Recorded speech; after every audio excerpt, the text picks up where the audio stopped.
Hey, if you're into kayak fishing, you want to start filming your fishing, get that awesome over-the-shoulder shot that so many people like this one?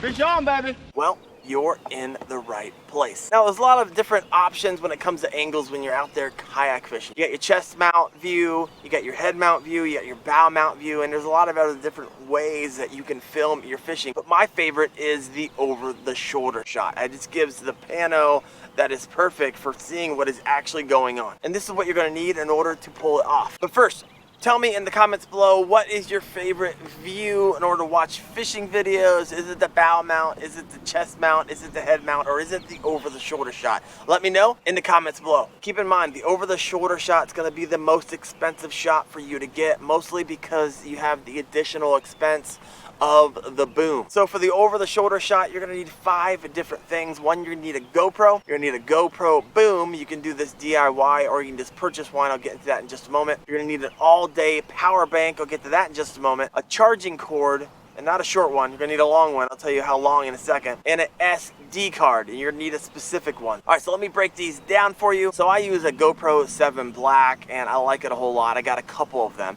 And I actually got mine. If you have a little patience, you can find them on the warehouse deals. And I believe when I got mine about a year and a half ago, it was around $180. But everything is going up in price, so you're gonna probably pay a little bit more for your GoPro camera. And by the way, all this stuff I'm gonna be talking about, I have links in the description below. So the GoPro 7 Black is gonna be great for you to shoot in 4K and 1080. I actually shoot all my video in 1080, but the GoPro 7 Black will shoot in that 4K that you're looking for. Now keep in mind, if you're dead set on shooting in 4K, the latest version of GoPro that shoots in 4K is going to be your Hero 4 at 30 frames per second. Now GoPro 5s will actually shoot 4K in 60 frames per second. So if that's important to you, keep that in mind. Now all the videos, there's almost 200 of these bad boys on my site right now. All of them are shot on my GoPro 7 Blacks. All right, now let's talk batteries, and you can do one of two things. One, you could purchase a ton of batteries and keep changing them out, but the GoPro batteries suck. They last about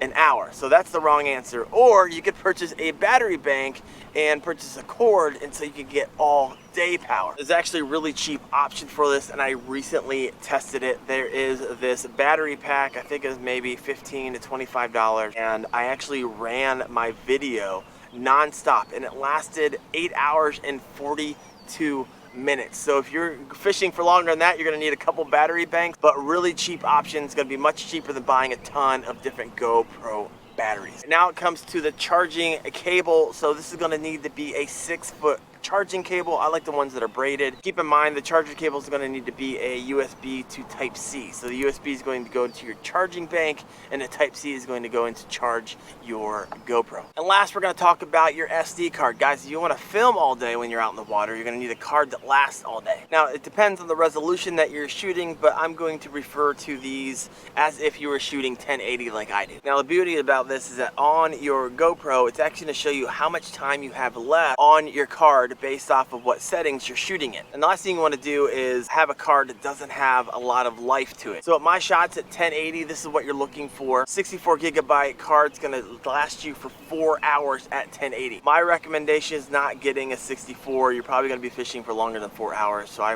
recommend going up to 128 gigabyte. This is gonna last you for 8 hours on the water of non-stop filming. And of course they make ones that are larger as well. Your 256 gigabytes is gonna last you for 16 hours. 512 gigabytes gonna last you for 32 hours, and they actually have terabytes out there. They're expensive, around $140 plus, but it's gonna film it for 64 hours straight. So if you're going on a long fishing trip, that might be the deal for you. Now also keep in mind, if you're shooting at 4K, you're gonna pay attention to what type of disc it is. Because I know on the SanDisk, you're gonna have extreme and you're gonna have ultra. Well, this actually is referring to the read and write speed. So if you're filming at 4K, you're gonna wanna get the extreme card because it writes at a faster speed. All right, let's moving on to the boom mount. There's two different options for you. There's a DIY option, when there's some pros and cons to that. I actually have another video if you wanted to create one of those. The reason why you would want to create a DIY boom is because you want to cross-utilize, you're kind of short on cash, and you want to cross-utilize the boom for a selfie stick, like if you're going on a family vacation and stuff like that. So I built one of those. The downside of that is that it's kind of really shaky on your kayak. So if you want something more sturdy, I believe the best boom stick out there right now is the Yak Attack GoPro boomstick. It's actually what I'm shooting on right now. Here, I'll just take a video of it really quick so you can see it. This is what it looks like. Kind of hooks into your track mount. And then that's what I'm looking at right here. That setup, it's really nice. You can change the angles on it. And this is, of course, how you throw it up over your shoulder and get that pano view when you're fishing. So let me show you actually how to set this up really quick for that over the shoulder shot, and you'll be good to go. All right, this is how you set it up. This is your Yak Attack boomstick. All you gotta do is put your Type-C cable into the side there, as you can see. And then the beauty of this is you can kind of direction however you want. So this is how you get your over the shoulder shot. As you can see, you kind of can move this around, and this boomstick's really nice because you can put it down, up, and then it runs into this power add battery that I was talking about. 8 hours, 42 minutes, I believe. So it's gonna last you all day out there on the water. Then you're good to go.